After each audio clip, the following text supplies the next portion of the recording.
हर सुबह सूरज उगने से पहले मैं उठ जाता हूँ और अपना ब्रेकफास्ट खुद बनाकर ट्रेनिंग ग्राउंड तक जाने के लिए जब रोड पर निकलता था तब रास्ते पर कोई नहीं होता था, क्योंकि जब मैं ट्रेनिंग के लिए निकलता था तब लोग उठते भी नहीं थे। ट्रेनिंग ग्राउंड पर सबसे पहले पहुंचकर जब मैं प्रैक्टिस शुरू करता तब वहां कोई नहीं होता था, और जब सब आ जाते और शाम को प्रैक्टिस करके उनके घर चले जाने के बाद भी मैं 4-5 घंटे एक्स्ट्रा प्रैक्टिस करता था, क्योंकि मैं जो कर रहा था मुझे उस काम में बेस्ट इन द वर्ल्ड बनना था। ये वर्ड्स उस लेजेंड के हैं जिसे गॉड ऑफ बास्केटबॉल, जिसे माइकल जॉर्डन के नाम से जानते हैं। जैसे क्रिकेट में सचिन है, फुटबॉल में पेले है, डांस में माइकल जैक्सन है, उसी तरह बास्केटबॉल में अगर किसी को सबसे टॉप पे माना जाता है तो वो माइकल जॉर्डन है। चलो आज आपको उनकी लाइफ से जुड़ी मोटिवेशनल स्टोरी सुनाता हूं। 1963 में ब्रुकलिन के स्लम्स में पैदा हुए जॉर्डन काफी गरीब परिवार से थे। जब जॉर्डन 13 साल के थे तब उनके फादर ने सेकेंड हैंड टी शर्ट का बिजनेस स्टार्ट किया। एक दिन उनके फादर ने जॉर्डन को बुलाया और एक टी शर्ट दिया और कहा कि ये टी शर्ट कितने का होगा। तब जॉर्डन ने कहा कि $1 का होगा, और तभी उनके फादर ने कहा कि इसे $2 का बेच कर दिखाओ, इसको $2 का बेच के आओ।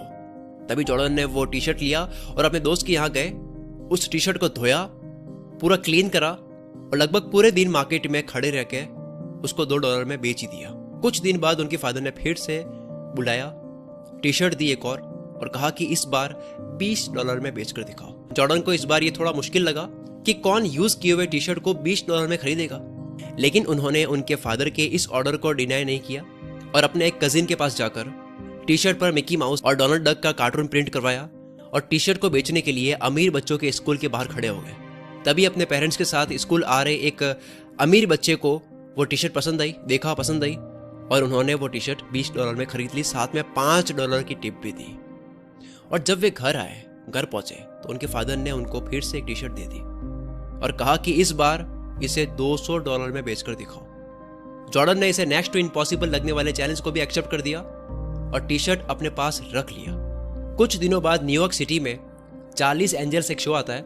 उस शो की फेमस एक्ट्रेस, जिनका फेम बहुत तगड़ा था, फरा फ्यूसेट, वो किसी कॉन्फ्रेंस के लिए आने वाली थी और उसी दिन जॉर्डन भी वहां पहुंच गए और प्रेस कॉन्फ्रेंस खत्म होने के बाद उन्होंने जैसे तैसे करके फरा फ्यूसेट का ऑटोग्राफ उस टी शर्ट पर ले लिया और अपने शहर वापस चले गए और उस टी शर्ट को नीलाम में बेचने गए।